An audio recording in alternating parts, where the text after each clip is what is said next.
My wife walked into the kitchen that January morning with a suitcase I didn't know she'd packed. The coffee was still percolating, that old sound I'd woken up to for 40 years. The weather radio was muttering about a cold front, wind chill down to -5. Linda set the suitcase down, didn't even look at me when she said it. My friends think you limit me, so we're done. Just like that. 40 years, 3 minutes. I was standing there with the coffee pot in my hand, half poured. Cool, I said. Then go join them. I don't know why I said that. Maybe because I didn't believe it was real. Maybe because a man's got to say something when his world cracks open. She walked out, didn't look back. I watched through this window as Vivian Hartley's SUV, engine running, exhaust smoking in the cold, backed out of my driveway with my wife inside. I stood there until the coffee got cold. That was only the beginning. The next morning, I made coffee for 2. Caught myself pouring the second cup before I remembered. Stood there looking at it on the counter, Linda's mug, the one with the faded cardinals on it, and dumped it down the sink. Out in the barn, the cattle were waiting. They don't care about your troubles. They just want fed. I went through the motions, hay bales, water troughs, checking the pregnant heifer in the back stall. My hands knew the work. Even if my head was somewhere else, truck needed an oil change. I'd been putting it off. Seemed like the kind of thing a man does when he's avoiding going back inside an empty house. By Wednesday, I needed feed from the co-op. Couldn't put that off. Cattle eat whether your marriage ends or not. The co-op smelled like it always does. Corn dust and diesel and that particular scent of winter mud. Tracked in on work boots. I grabbed a dolly and headed for the feed aisle. 50-pound sacks of cattle supplements stacked to the ceiling. That's when I heard them. Earl Marsh and Bobby Klein, over by the loading dock. Couldn't see them, but I knew their voices. Known them since grade school. You hear about the Mitchell situation? Earl's voice carried over the forklift beeping. Linda finally getting free of that cold fish? Yeah, I heard. Bobby laughed. Not mean exactly. Just comfortable. The way men laugh about things that don't touch them personal. Can't say I blame her. Gary's about as warm as a January fence post. Probably didn't even notice she was gone. Man like that, he's got his cows and his dirt. What's he need a woman for? I was standing 10 feet away, had a 50-pound sack of feed on my shoulder. They didn't see me. I could have said something. Should have, maybe. But what was I going to do? Explain that I loved my wife, that I'd fixed her car every time it broke down for 30 years, that I kept the house warm and the bills paid and never raised my voice even once? You don't defend yourself against gossip. Just makes it worse. I loaded the feed into my truck. My hands were shaking when I gripped the steering wheel. Took me 5 minutes, sitting in that parking lot, before I could turn the key. The drive home, I kept the radio off. Didn't want to hear anything. Just the sound of tires on winter road and the feed bags shifting in the truck bed. I pulled into the driveway and sat there. The farmhouse looked the same as it always had. White paint peeling a bit on the north side, red barn behind it. My grandfather built that barn in 1947, year he homesteaded this place. My father maintained it. I maintained it. Supposed to pass it to Cody someday. My grandson, Bryn's boy. Bryn, my stepdaughter. But I raised her from 10 years old. Her real father died young. I'd been at every parent-teacher conference, every school play, walked her down the aisle at her wedding, fixed her car for 3 decades straight. The phone rang as I was heating up a can of soup for dinner. I knew before I answered. Just knew. Dad? Bryn's voice was tight, angry. Hey, sweetheart. Don't sweetheart me. Mom just called. She's devastated. I stirred the soup, watched it turn in circles. She left me, Bryn. I didn't. That's not what she says. She says you told her to leave. That you said you didn't care if she died alone. The wooden spoon stopped. I didn't say that. She says you've been emotionally withholding for years. That you made her feel like she didn't matter. Bryn, she walked in with a suitcase and said we were done. I said, okay. That's all I said. That's exactly the problem, Dad. Okay. With 40 years, and all you can say is okay. Her voice cracked. When's the last time you told her you loved her? When's the last time you asked about her feelings? Didn't have an answer to that. Couldn't remember. I showed love, kept the furnace working, kept food on the table, kept everything running smooth. That was love, wasn't it? I need some time, Bryn said. Don't call me for a while. She hung up. I stood there in my kitchen, with a can of soup burning on the stove, and the phone dead in my hand. That's when I understood. This wasn't just Linda leaving. This was something organized, something planned. Her story was already out there, already spreading through the phone lines and the church prayer chains and the co-op gossip. And it wasn't the true story. I was fighting a war I didn't even know had started, and I was already losing. 3 days went by. I fed the cattle, fixed a section of fence that didn't really need fixing, and avoided that second coffee cup. The house was quiet in a way it hadn't been in 40 years. Not peaceful quiet, just empty. Then Bryn's truck pulled into the driveway on Saturday afternoon. Cody was with her, my grandson, 19, home from community college for the weekend. Tall kid, quiet like me. I'd been teaching him surveying since he was 12, how to read land, how to measure true. Dad? Bryn stood on the porch, arms crossed against the cold. We need to talk. I let them in. Put on a pot roast, my mother's recipe, the one thing I knew how to cook that wasn't from a can. If I couldn't talk right, at least I could feed them. Cody sat at the kitchen table, watching me work. Didn't say much, never did. But his eyes were taking everything in.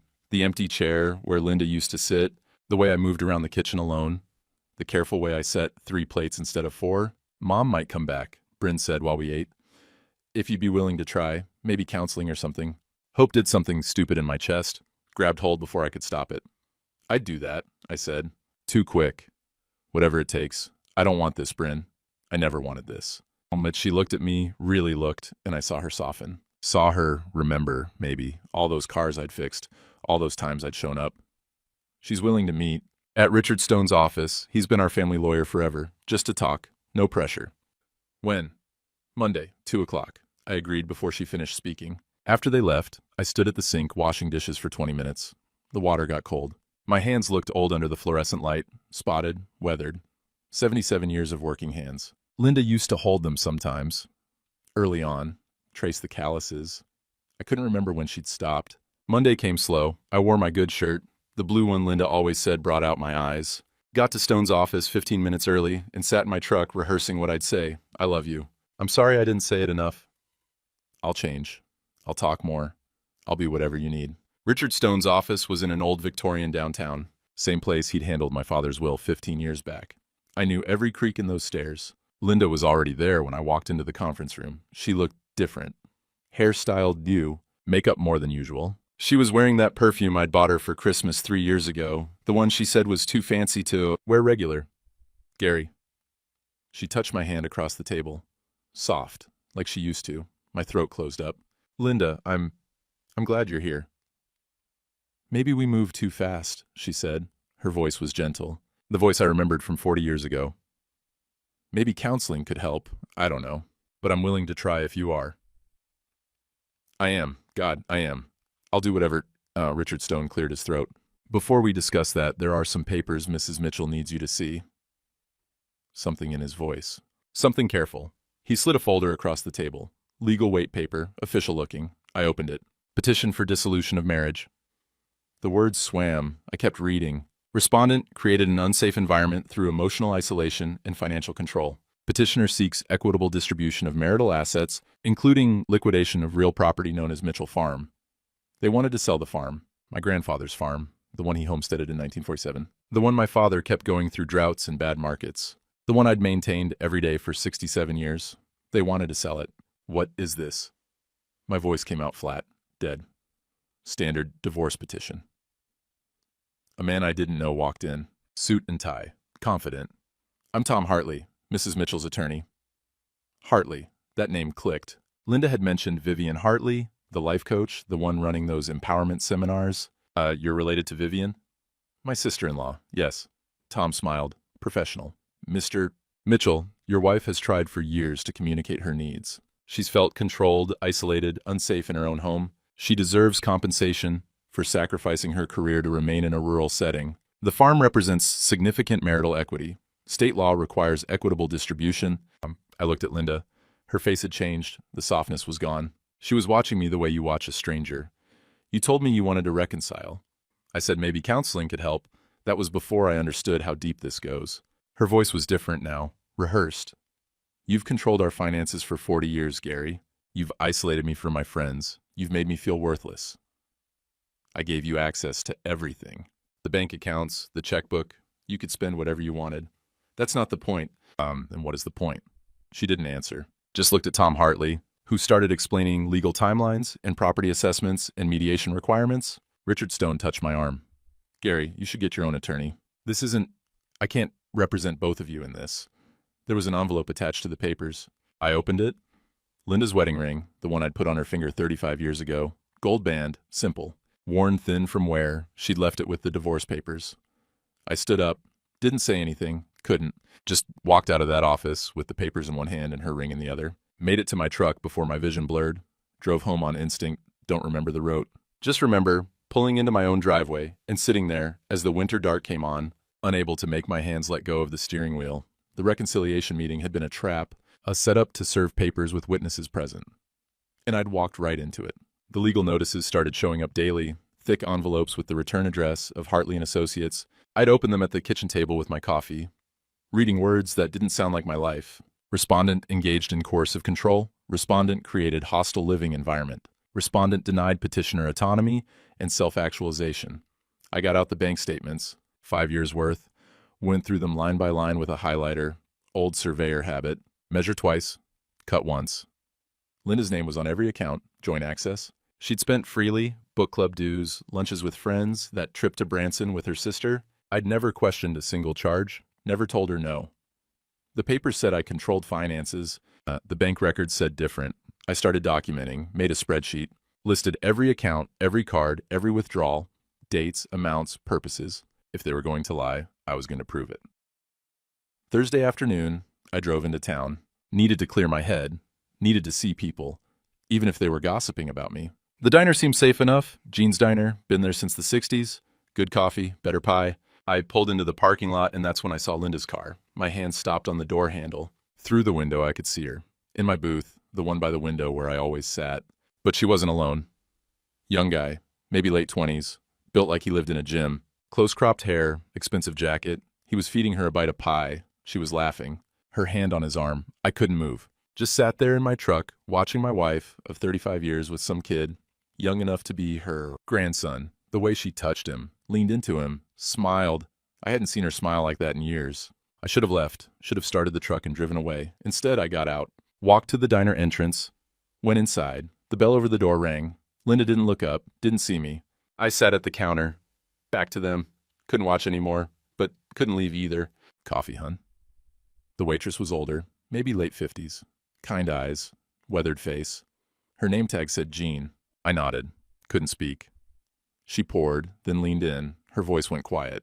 That's been every Thursday since November. I looked at her. I'm sorry, she said. I know who you are, Mr. Mitchell. Everyone does. And that, she tilted her head toward the booth. That ain't right. Who is he? Derek Hartley. His mother's Vivian. The one runs those life coach seminars. Jean refilled a sugar dispenser, not looking at me. The empowerment classes. Find your true self or some such. Hartley. Same last name as Linda's lawyer, November. That was 2 months before Linda left. 2 months of Thursday meetings with this kid while I was home, thinking everything was fine. Thank you, I managed. Jean squeezed my shoulder.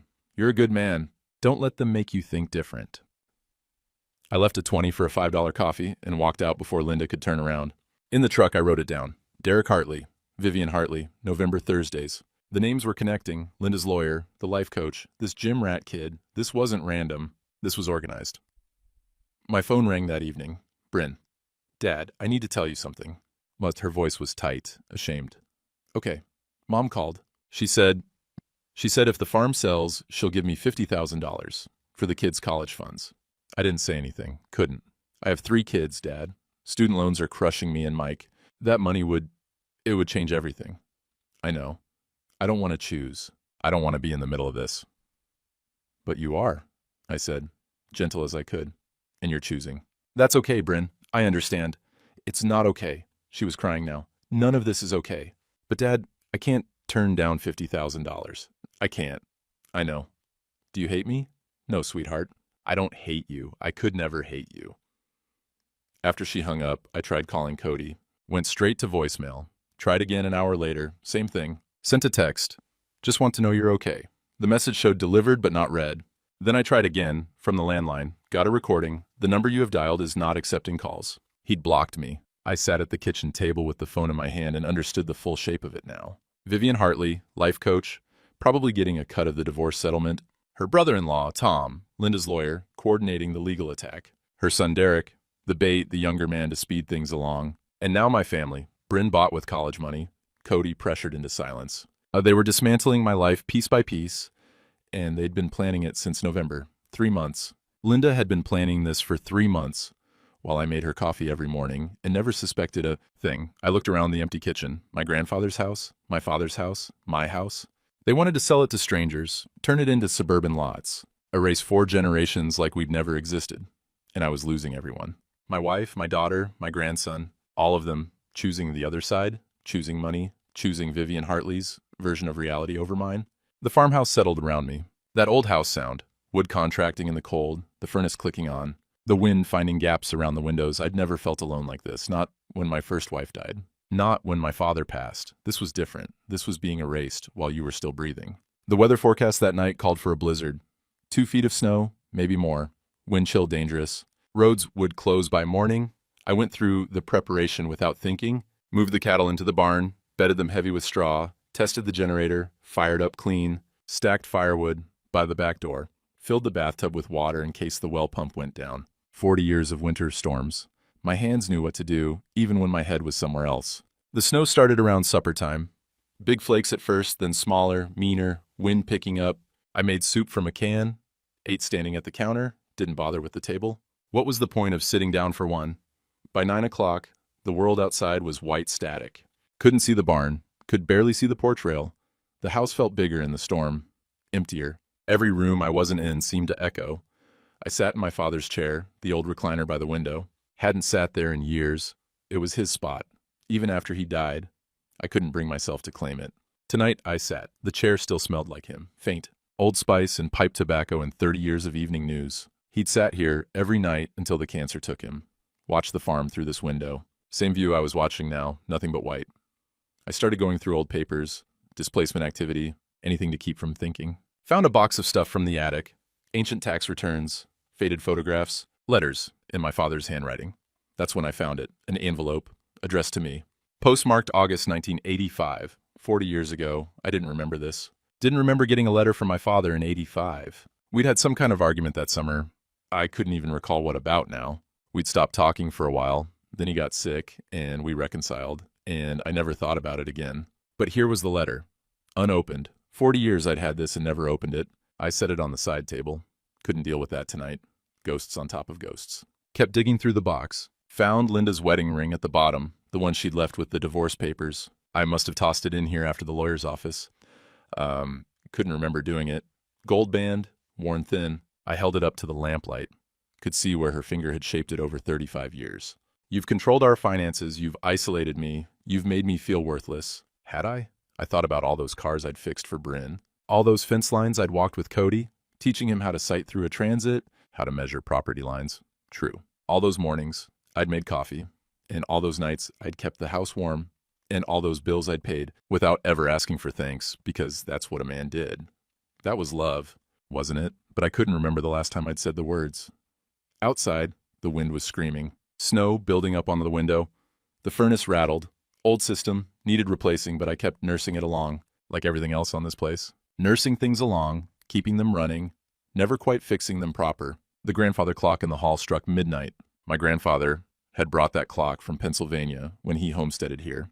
Harold Mitchell, 1947. The farm was in his name first, then my father, Harold Jr., then me, Gary Harold Mitchell. Cody's middle name was Harold, too, 4 generations. If Linda sold this place, what happened to the Harolds? What happened to my grandfather's sweat and my father's stubbornness and my 40 years of maintenance?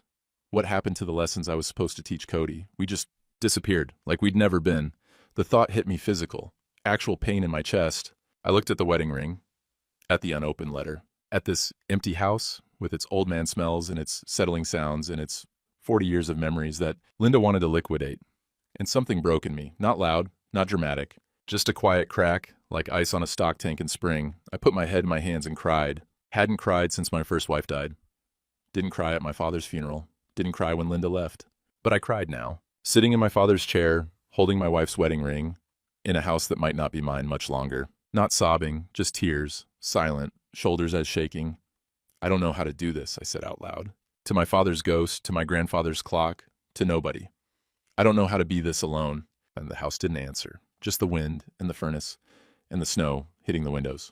I made a decision then, simple, final. Tomorrow, when the storm cleared, I'd call Tom Hartley. I'd sign whatever papers they wanted, give Linda the farm, the house, everything, let her have it. Let them all have it. A man can only lose what he's holding on to, and I was tired of holding. Tired of fighting a battle I didn't understand against an enemy I couldn't see with weapons I didn't have. I'd sign. It would be over. That was something. I went to bed around 3 in the morning. Lay there listening to the storm. Couldn't sleep, but couldn't get up either. Somewhere around dawn, I drifted off. Woke to a sound I didn't recognize. Engine. Getting closer. I got to the window. The storm had stopped. 3 feet of snow everywhere. Drifted higher against the barn. Roads wouldn't be clear for days. But someone was coming up my driveway on a snowmobile. Couldn't make out who. Bulky winter gear. Helmet. They stopped by the porch, cut the engine. Started pulling off the helmet. I recognized her before the helmet was all the way off. Marlene, my sister. Hadn't seen her in 5 years. Hadn't spoken to her in longer. She lived in Florida now. Had for 40 years. Ever since our father died. And left her nothing in the will. Left the whole farm to me. The son. Traditional. Wrong, but traditional. What the hell was Marlene doing here? I opened the door as she reached the porch. She was 70 years old, covered in snow, carrying a file box. "Don't say anything," she said. "I came because Jean called me." "Jean who?" "Jean Kowalski, my daughter, your niece." "The diner owner you never visit?" That stopped me. Jean was Marlene's daughter, my niece. I'd lost track during the estrangement. Hadn't made the connection. Marlene pushed past me into the house, stomped snow off her boots. "Dad's original deed documents," she said, dropping the file box on the kitchen table. "From 1947. There's a clause that's gonna save your ass." "Why would you help me?" The words came out harder than I meant. "Dad left you nothing. You've hated me for 40 years. "I'm dying," Marlene said, flat, matter of fact. "Stage 4 liver cancer. 6 months, if I'm lucky." The kitchen went very quiet, and I won't let some con artist steal what I couldn't have. She opened the file box, pulled out yellow documents, the original homestead deed, county records, papers I'd never seen. Her finger traced a line of text. Said property shall revert to blood family in perpetuity and cannot be sold outside direct descendants of Harold Mitchell. "Your wife can divorce you," Marlene said, "but she can't force you to sell this farm. The deed won't allow it. It's bloodland, always has been." I stared at the words, read them twice, 3 times. "How did you know about Linda?" "Church phone tree. Pastor Ruth called my pastor in Florida. Said you needed family." Marlene's eyes were hard. "I didn't come for you, Gary. I came because if that farm gets sold to outsiders, Dad's legacy dies. I hated being excluded. But I won't let strangers erase us." Outside, another engine sound. Closer. Marlene glanced out the window. "That'll be Jean. I called her before I left Florida." "I don't understand. Why is everyone—" "Because some things matter more than old grudges," Marlene said. "Now open the damn door." Jean came through this door with a casserole dish in one hand and a USB drive in the other. "Figured you might need food and information," she said. "Got both." She set the casserole on the counter, still warm. Must have made it this morning before driving through the snow. Then she held up the USB drive. "Security footage? From the diner, 6 months worth." I just looked at her. "I installed a camera last year, after some teenagers broke in," Jean said.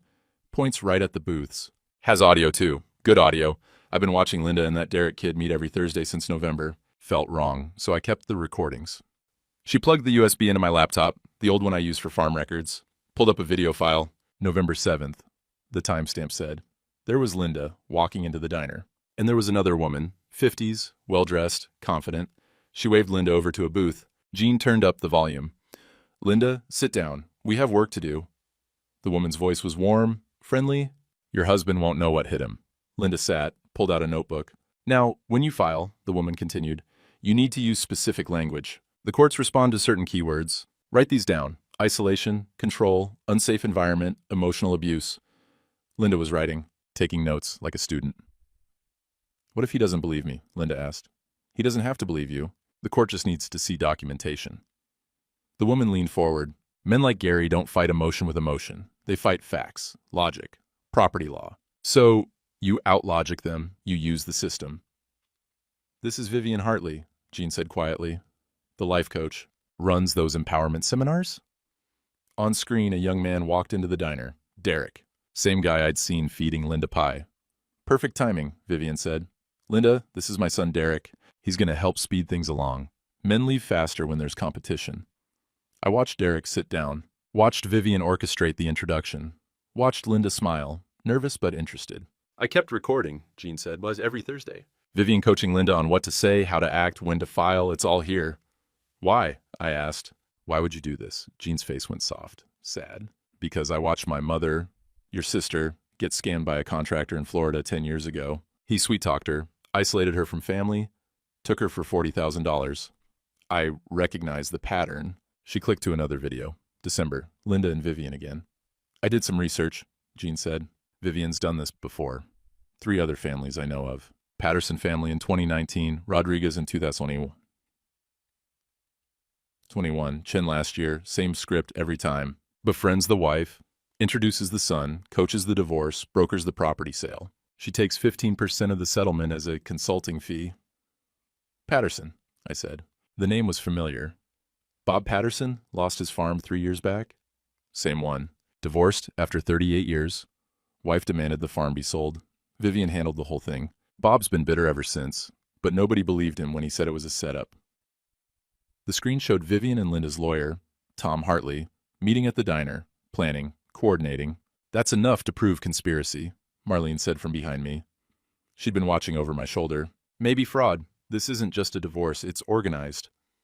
A knock at the door made us all turn. I opened it. Cody stood there, snow-covered, exhausted. His truck was visible at the end of the driveway. He must have driven 4 hours through the aftermath of the blizzard. In his hand, he held a check, torn down the middle, clean through the zeros. "Grandpa," he said. His voice cracked. "I need to tell you something." We let him in. He stood in the kitchen, dripping snow, looking at the 3 of us, me, Marlene, Jean.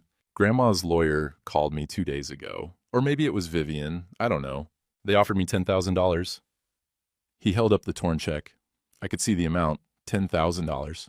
Payable to Cody Mitchell, signed by Tom Hartley. They wanted me to testify at the divorce hearing. Say you were controlling, cold, maybe abusive. Cody's hands were shaking. I have student loans, Grandpa.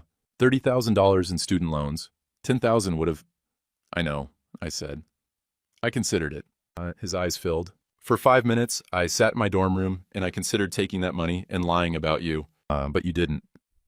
Because I remembered what you taught me. About surveying. About measuring property lines. He looked at me straight. You said, measure true or don't measure at all. The stakes matter. And I thought, I can't measure stakes if I'm lying about them. And he held out the torn check. So here it is, ripped, and here's me, to tell the truth about what they tried to do.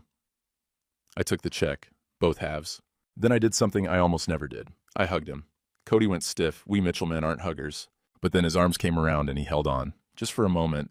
I blocked your calls because I was ashamed, he said. Ashamed I even considered it. I'm sorry.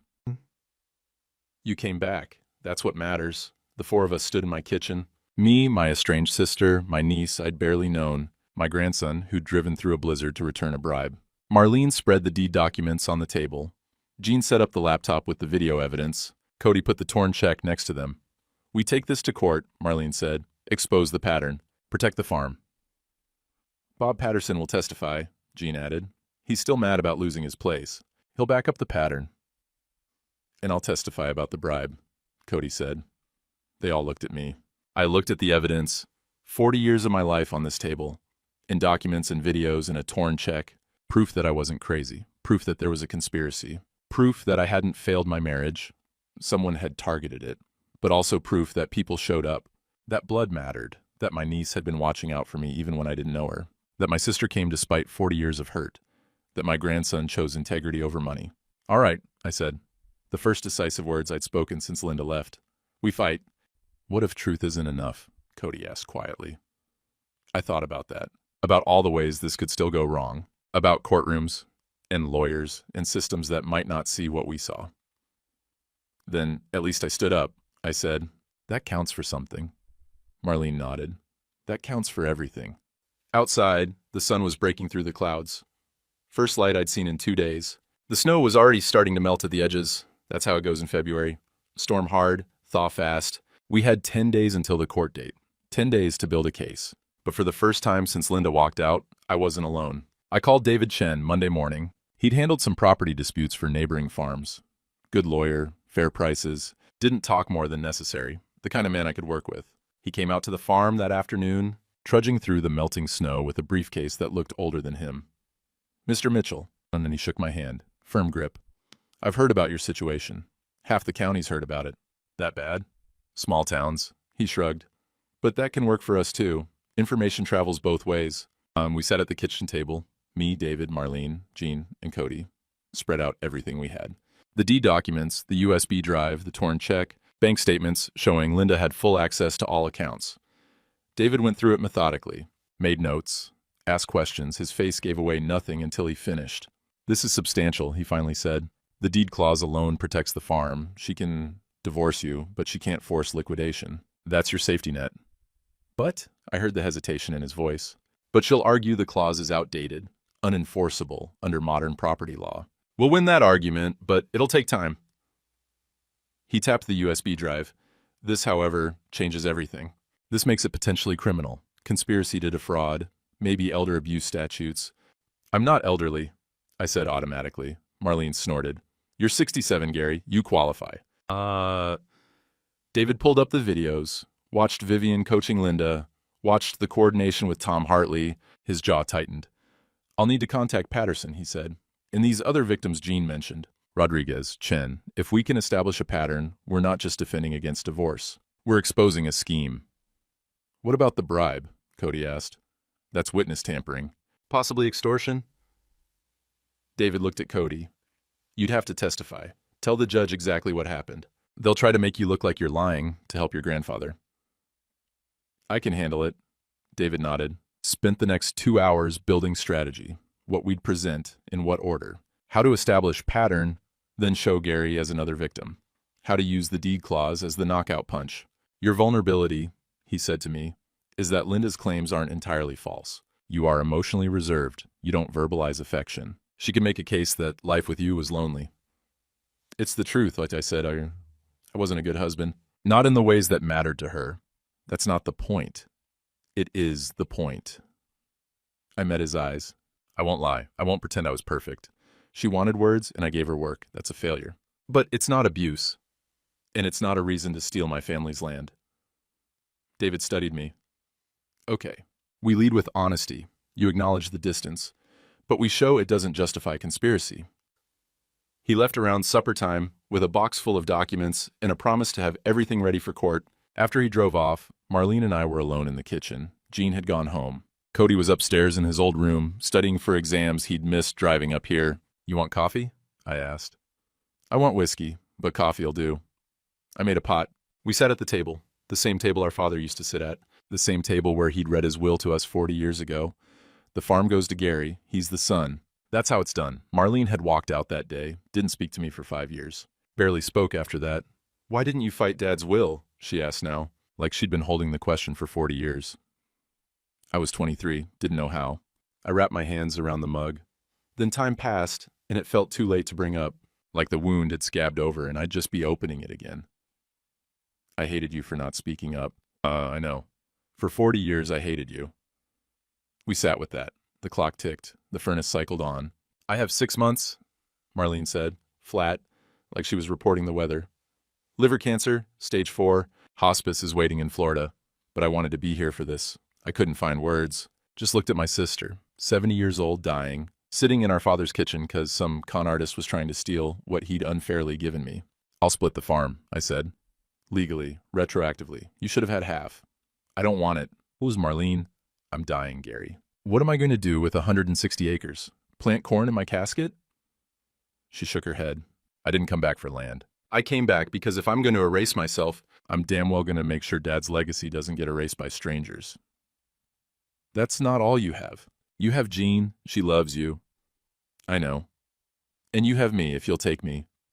Her eyes got wet. She looked away, out the dark window. When I testify, I'm not going to lie. I'm going to say I came to protect Dad's legacy, not you, that I'm still angry about the will. Will that hurt our case? I don't know, but it's true, and I'm dying, Gary.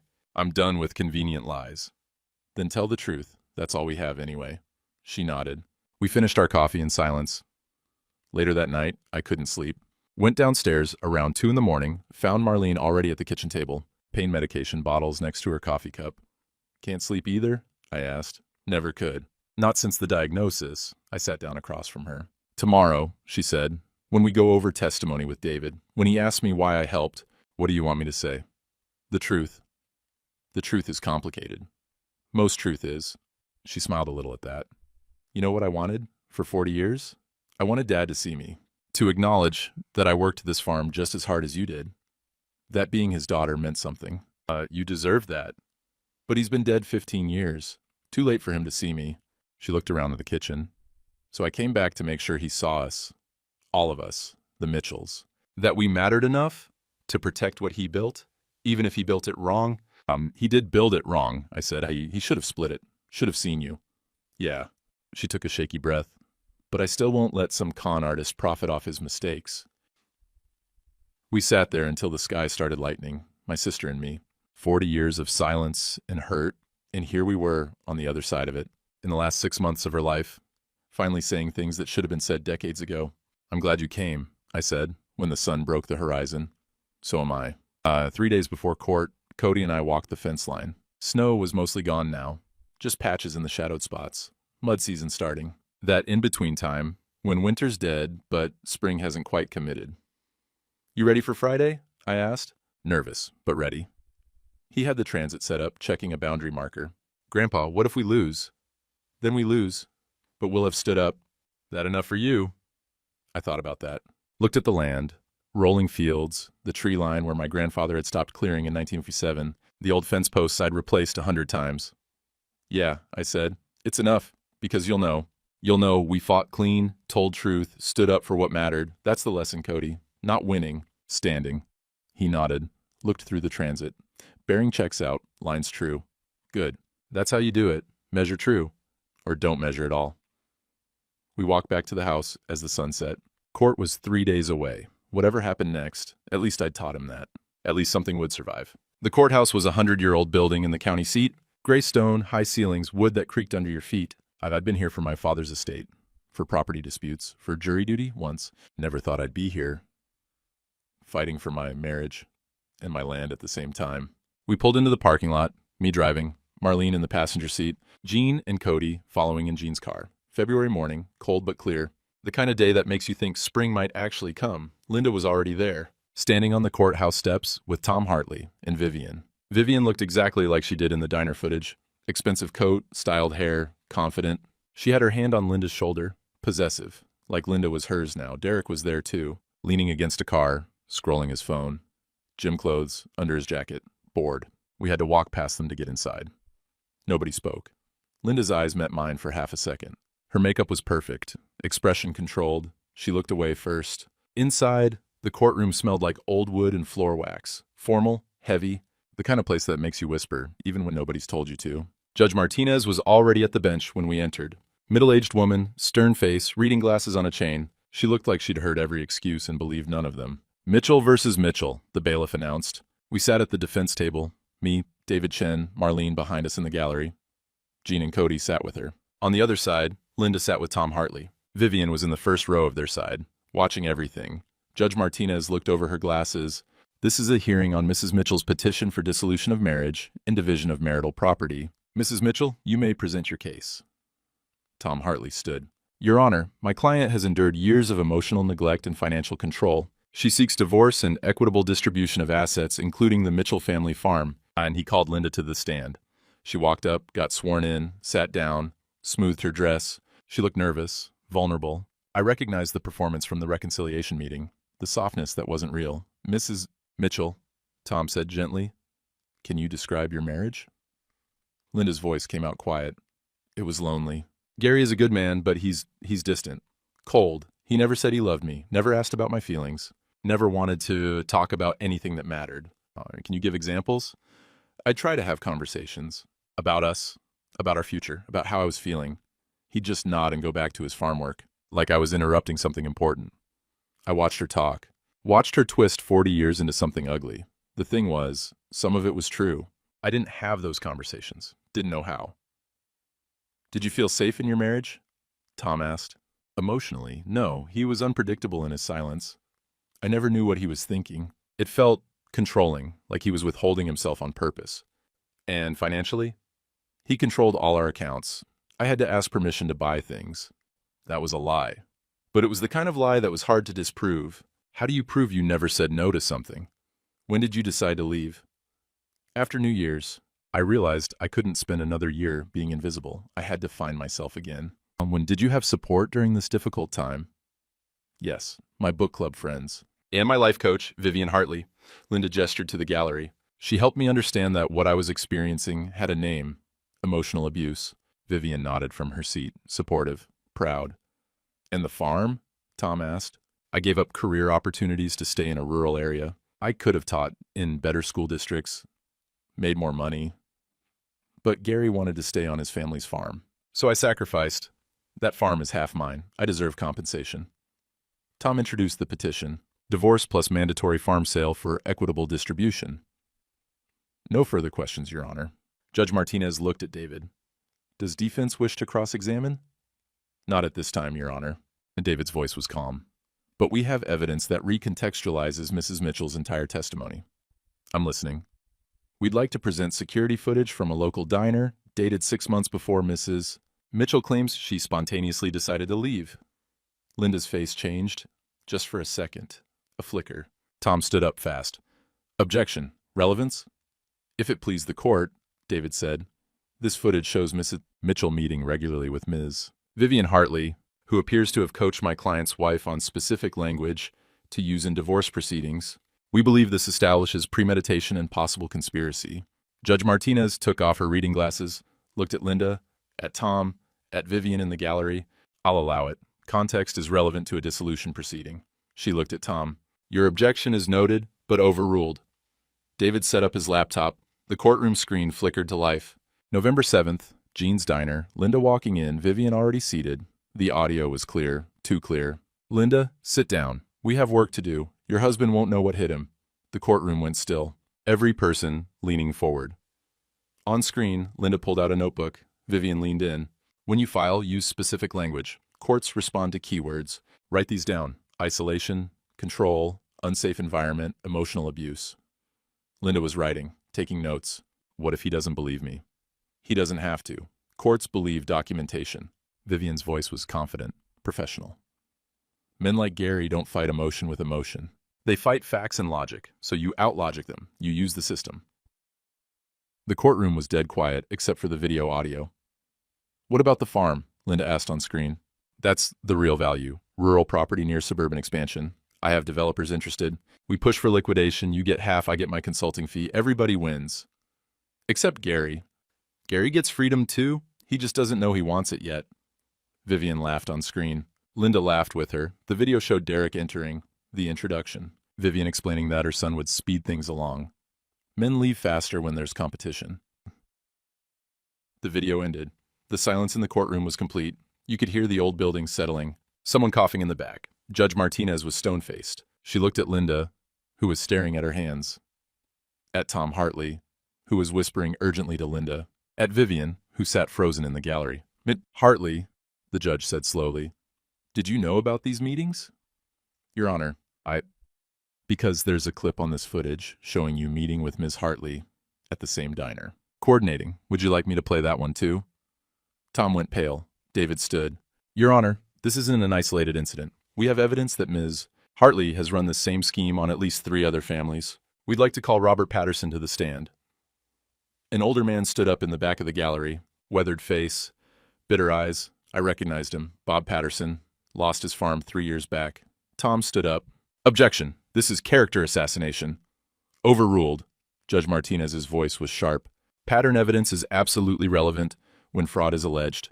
Mr. Patterson, please approach the stand. Patterson walked forward, got sworn in, sat down. His testimony was brief, brutal. Met Vivian in 2019. Wife started going to her seminars. Wife changed. Got cold. Filed for divorce. Demanded farm be sold. Derek showed up. Wife left him for Derek. Then Derek left her after the farm sold. Vivian took 15% of his ex-wife's settlement as a consulting fee. $68,000. My wife realized she'd been used, Patterson said. But it was too late. I'd lost the farm my father left me. 38 years of marriage. Gone. And Vivian Hartley made money off every bit of it. David pulled up documentation. 2 more families. Same pattern. Rodriguez, 2021, Chin, 22. Vivian's seminars, Derek's involvement, divorce and property liquidation, all ending with Vivian's consulting fee. Judge Martinez called a recess. 20 minutes. I need to review this evidence. The courtroom emptied into the hallway. Marlene grabbed my arm. We got her. But I wasn't celebrating. I was watching Linda at the plaintiff's table. Vivian had already left, slipped out the back. Derek was gone too. Linda sat alone, crying. Not performance tears this time. Real ones. She'd been used. Just like Patterson's wife. Just like the others. That didn't excuse what she'd done. Didn't erase the cruelty. But it complicated things. Tom Hartley was on his phone in the hallway, probably calling a better lawyer for himself. 20 minutes passed. We filed back in. Judge Martinez looked tired, disgusted. "Before we continue," she said, "does defense have additional evidence?" "Yes, Your Honor. 2 more witnesses, Ms. Marlene Mitchell-Kowalski and Mr. Cody Mitchell."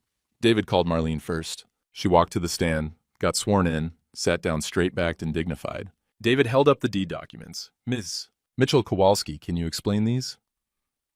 "That's the original 1947 homestead deed for the Mitchell farm, filed by my father, Harold Mitchell." Her voice was clear, strong. "There's a clause stating the property must remain within blood descendants. It cannot be sold outside the family." "What's your relationship to the defendant?" "I'm his sister. Our father excluded me from his will, left everything to Gary because Gary was the son. It was unfair." "Traditional but unfair." David paused. "Then why are you here helping your brother?" Marlene looked right at the judge. "Because I'm dying. Stage 4, cancer, 6 months left. And I won't let some con artist steal what I couldn't have. My father was wrong to exclude me, but this land matters. Blood matters. Mrs. Mitchell has no right to force its sale." The courtroom was silent. "Gary and I haven't spoken much in 40 years, Marlene continued. "I'm not here out of love. I'm here out of principle. That farm represents 4 generations. It stays in the family, period." David submitted the deed. Judge Martinez reviewed it, made notes. Then David called Cody. My grandson walked to the stand, 19 years old, nervous but steady. "Mr. Mitchell, what's your relationship to the parties?" "Gary's my grandfather. Linda's my grandmother by marriage. She helped raise me." Did anyone contact you during these proceedings?" Cody's voice shook slightly. "Yes. Someone from Vivian's organization or Tom Hartley's office, I'm not sure which. They offered me $10,000. The judge's eyebrows went up. "For what purpose?" "To testify that my grandfather was controlling, cold, maybe abusive." Cody looked at me, then back at the judge. "I have student loans, $30,000. $10,000 would have changed my life." "Did you accept the offer?" "I considered it. For about 5 minutes." Cody pulled out the torn check, held it up. Then I tore it up. "Because my grandfather taught me about surveying, about measuring property lines. He always said, 'Measure true or don't measure at all. Stakes matter.'" Cody's voice got stronger. "I can't measure stakes if I'm lying about them. My grandfather never asked me to lie. Never offered me money. Never tried to control my testimony. He just trusted me to tell the truth." He looked at Linda. "That's the difference." David entered the torn check into evidence. "No further questions, Your Honor." The judge called another recess, longer this time. When we came back, her face was granite. Judge Martinez didn't sit down, just stood at the bench, looking at the papers in front of her, looking at Linda, looking at the empty seat where Vivian had been. "Mrs. Mitchell," her voice was cold, precise. "You testified under oath that your decision to leave was spontaneous, that it occurred after New Year's." Linda didn't answer, just sat there. "The video evidence shows months of planning, coordination, coaching on what language to use, what claims to make." The judge took off her glasses. "That's perjury, Mrs. Mitchell." Tom Hartley stood halfway up. "Your Honor, my client was clearly manipulated by Ms. Hartley." "Sit down, counselor." The judge's voice could have cut glass. "We'll get to your involvement in a moment." Tom sat. "Manipulation doesn't excuse lying under oath. It doesn't excuse attempting to bribe a witness. It doesn't excuse participating in what appears to be a coordinated scheme to defraud." As Judge Martinez looked at her notes. "Mr. Patterson's testimony establishes a pattern. 3 families that we know of, same script, same tactics, same outcome, all ending with Ms. Hartley profiting." She looked at Linda. "You may have started as a victim, Mrs. Mitchell, but somewhere along the way, you became a participant. You served papers with a smile. You tried to buy your grandson's testimony. You lied in my courtroom." Linda was crying. Not the pretty, controlled tears from earlier. These were ugly, real. "Your Honor," Tom tried again. "My client realizes she made—" "Mr. Hartley, I'm going to recommend the State Bar review your conduct in this matter. You appeared on that diner footage coordinating with Ms. Hartley, your sister-in-law. That's a conflict of interest at minimum. At worst, it's conspiracy." Tom went white. Judge Martinez shuffled papers. Regarding the property, I've reviewed the 1947 deed. The clause restricting sale outside blood descendants is valid and enforceable. Similar clauses exist throughout rural counties in this state. They're old, but they're legal. She looked right at Linda. Mrs. Mitchell, you cannot compel liquidation of the Mitchell farm. The deed supersedes marital property law. I felt Marlene's hand grip my shoulder from behind. However, the judge continued, you may proceed with divorce if you choose. We'll schedule mediation for division of other marital assets, but the land is not negotiable. She picked up her gavel. Petition for mandatory farm sale? Denied. The gavel came down. The sound echoed in that old courtroom like a gunshot. David leaned over. That's it. You won. But it didn't feel like winning. I looked across at Linda, alone at that table, mascara running, everything she'd been promised by Vivian dissolving. Derek was gone. Vivian was gone. Even Tom Hartley was gathering his papers to leave. She'd burned down our marriage for a scheme that fell apart in an afternoon. The courtroom emptied slowly. People standing, shuffling out. Marlene hugged Jean. Cody shook David's hand. I just sat there. Outside on the courthouse steps, the February sun was bright, warm on my face. Felt like spring might actually come after all. You okay? Marlene asked. No, I said. But I will be. Cody came up beside me. Grandpa, I'm sorry I blocked your calls. You came back. That's all that matters. Bob Patterson walked over, extended his hand. I wish I'd had what you had, Mitchell. Evidence, family. I fought alone and lost everything. I shook his hand. Thank you for testifying. I hope it helps. He looked at the courthouse. I hope Vivian gets what's coming. David came out carrying his briefcase. The district attorney was in there, watching. I wouldn't be surprised if they open an investigation into Vivian's operation. Criminal charges? Possibly. Elder abuse, fraud, witness tampering. That bribe attempt on Cody was stupid. Left a paper trail. He adjusted his glasses. But that's not your fight anymore, Gary. You protected your farm. That was the goal. I looked around. Jean was talking to Marlene. Cody was on his phone, probably texting Bryn about what happened. The sun was warm. The snow was mostly gone. The courthouse steps were wet with snowmelt. Then I saw Linda. She was sitting on a bench 20 feet away, alone. Her expensive coat looked wrong now, like a costume. She was watching me. Our eyes met. Marlene saw where I was looking. You don't have to talk to her. I know. But I walked over anyway, stood in front of her. Linda looked up. Her face was destroyed. Makeup smeared, eyes red, hair coming loose. Gary, I didn't know, she started. Yes, you did. My voice was quiet. Not angry, just tired. Maybe not at first. Maybe Vivian got her hooks in, and you believed her about me being controlling or cold. Maybe that part was real. I paused, chose my words careful.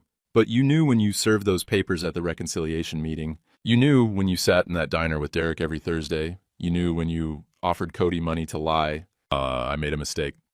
You made a choice. A lot of choices. I looked at her. 40 years. Gone. Maybe I was a bad husband. Maybe I didn't give you the words you needed. That's my failure, and I own it. But you didn't leave because I was cold. You left because Vivian told you there was profit in leaving. And you believed her. Linda's face crumpled. I'm sorry. Maybe you are. I meant it. But sorry doesn't change what you did. I turned to walk away. Gary. I stopped. Didn't turn around. I did love you, she said, voice breaking. Maybe not at the end, but I did, once. I stood there for a long moment, sun warm on my back, my family waiting at the truck. Maybe you did, I said finally. But love doesn't do what you did. I walked away, didn't look back. Marlene, Jean, and Cody were waiting by my truck. We stood there for a minute, nobody saying anything. You hungry? Jean finally asked. I've got leftover pot roast at the diner. I could eat, Marlene said. Grandpa? Cody looked at me. I took a breath, let it out, looked at these three people who'd shown up when it mattered. Yeah, I said. Let's go eat. We drove to the diner in 2 vehicles, me and Marlene in my truck, Jean and Cody following. The roads were clear, fields were showing through the snow. Calendar said February, but it felt like the turning point. Winter ending, spring starting. Not quite there yet, but coming. The weeks after the hearing passed in that strange way time does when something big is over, but you're still processing it. Days felt normal. Cattle needed feeding, fences needed mending, the world kept turning. But underneath, everything was different. Linda filed the divorce papers without the farm sale demand. We'd go through mediation eventually, split what could be split. The house would stay mine because of the deed clause. She'd get half the retirement accounts, some furniture, her car. Fair enough. I wasn't going to fight over dishes and bank balances. Vivian Hartley disappeared, literally. Shut down her website, closed her office, moved out of her condo. Jean heard through the church network she'd gone to Arizona. The district attorney opened an investigation, but without Vivian present, it stalled. Tom Hartley got suspended by the state bar pending review. Derek deleted all his social media. The women Vivian had scammed started talking to each other. Patterson's ex-wife called me one day, crying, apologizing for what had happened to her ex-husband. Said she'd been in a fog. Believed everything Vivian told her. I told her I understood, because I did. Linda had been in that same fog, didn't forgive her. But I understood. Bryn came by on a Saturday afternoon in early March. Brought the grandkids, 2 boys and a girl, ages 12, 9, and 7. They ran around the farm like kids do, checking out the barn, climbing on tractors they weren't supposed to climb on. Bryn stood on the porch with me, wouldn't look at me directly. I'm ashamed, she finally said. I know. Mom promised me $50,000. I was going to take it. I was going to... Her voice broke. I chose money over you. You chose your kid's future. That's different. Is it? I thought about that. Yeah, it is. You weren't trying to hurt me. You were trying to help them. I get it. But I should have known. Should have questioned what Mom was saying. Probably. I wasn't going to lie to her. But you were in a hard spot. And when it counted, you didn't testify against me. You just stepped back. That's not the same as choosing her side. Bryn finally looked at me. Can you forgive me? Already did. And she hugged me then, first time in months. Her kids kept playing, kept laughing. Life kept happening. You're still their grandfather, she said. If you want to be. I want to be. March brought mud season. That in-between time when winter's dead, but spring hasn't committed. Fields too wet to work. Roads soft. Everything smelling like thaw and earth and things waking up. Marlene stayed through it. Set up in the guest room with her medications and her pain pills and her phone calls to hospice in Florida. She'd go back eventually, but not yet. Not until she was sure the farm was secure. We worked on the will together, made it legal this time, split ownership between me and her estate. When she died, her half would go to Jean. When I died, my half would go to Cody. The farm would stay in the family, bloodland. Dad would hate this, Marlene said when we signed the papers. Dad's dead, we're not. She smiled at that. No, we're not. One afternoon in late March, Cody came up for the weekend. We walked to the back fence line, ritual we'd been doing since he was 12. He had the transit set up, checking boundaries, taking measurements. Why does this matter so much? He asked. The farm, the land. Why fight so hard for it? I thought about how to explain it. Your great-grandfather walked this line in 1947, marked these corners, set these posts. Your grandfather walked it after him. I walked it every spring for 60 years. Now you're walking it. And my kids, if they want to. That's the thing, Cody. You can't force legacy. You can just offer it. He looked out over the fields, mud, and patches of old snow and the first green shoots coming through. What if I don't want a farm? What if I want to be a surveyor in the city or something? Then you do that. But you'll know where you came from. You'll know 4 generations of Harolds walk this ground. That means something, even if you're not walking it yourself. And the land stays in the family. You can lease it, rent it, whatever. But it doesn't get sold to developers. Doesn't get turned into McMansions. It stays bloodland. Cody nodded, looked through the transit. Bearing's good, line's true. That's how you do it. Measure true or don't measure at all. We headed back to the house as the sun dropped. Church bells rang from town, 5 o'clock service starting. Sound carried over the empty fields. Inside, Marlene had made dinner. Nothing fancy, spaghetti and store-bought sauce, but it was hot and there was enough for everybody. Jean came over after closing the diner. The 4 of us sat around the kitchen table.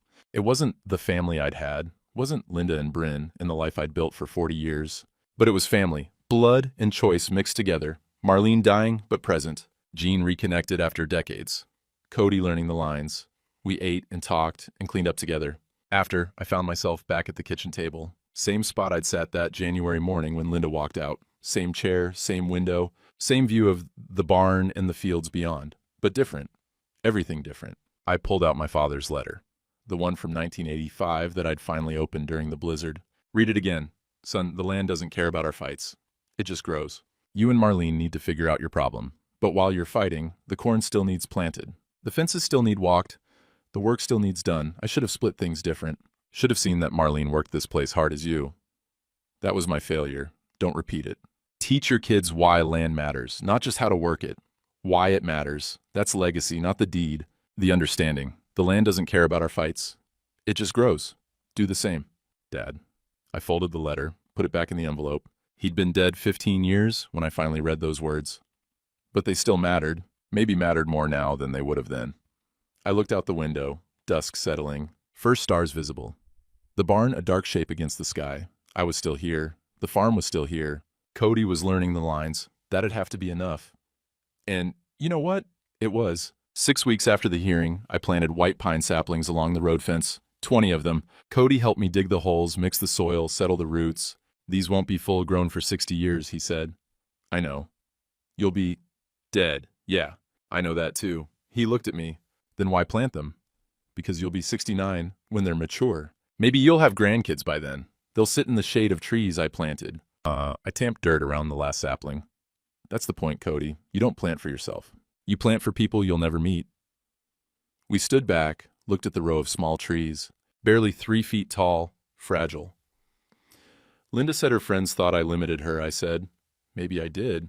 Maybe I should have talked more. Said the words she needed. That was my failure. But you don't leave limits by burning down the house. You name them. You talk. You fight for the marriage, or you end it clean. I looked at the saplings. What you don't do is destroy what 3 generations built just to prove you can. Cody was quiet for a minute. You think she regrets it? Probably, but regret doesn't undo. I wiped dirt off my hands. Come on, Marlene's making lunch. We walked back toward the farmhouse. The March sun was warm, mud sucked at our boots. In the field behind the barn, I could see the first green shoots. Winter wheat coming through, life continuing. Marlene had maybe 4 months left. Jean visited every weekend. Bryn came by with the grandkids twice a month. Cody was here most Saturdays, learning surveying, learning the land, learning why it mattered. Linda moved to Columbus. An apartment near her sister. We'd see each other at mediation eventually. Sign papers. Split. What could be split. Then that would be done too. I wasn't remarrying, wasn't looking, wasn't interested. Just gonna keep the farm running, keep teaching Cody, keep walking these fence lines until I couldn't walk anymore. Some folks might call that lonely. I call it peaceful. I stopped at the kitchen door, looked back at those saplings, barely visible from here. 60 years they'd need, long after I'm dust. But they'd grow. The land doesn't care about our fights. It just grows. I figured I could do the same. Inside, the coffee was already made. Marlene had set 3 places at the table. Cody hung his coat on the hook by the door, same hook I'd hung mine on for 67 years. The kitchen smelled like home. I poured coffee, sat down in my usual spot, looked out the window at the barn, at the fields, at the horizon, where those saplings were taking root. You okay, Grandpa? Cody asked. I thought about that question, really thought about it. Linda was gone. 40 years over. The town would gossip for another year, then find something new. Vivian got away, mostly. The farm stayed, but the price was high. Was I okay? Yeah, I said, and meant it. I'm still here. The farm's still here. You're learning the lines. That'll have to be enough. Marlene raised her coffee cup. To enough.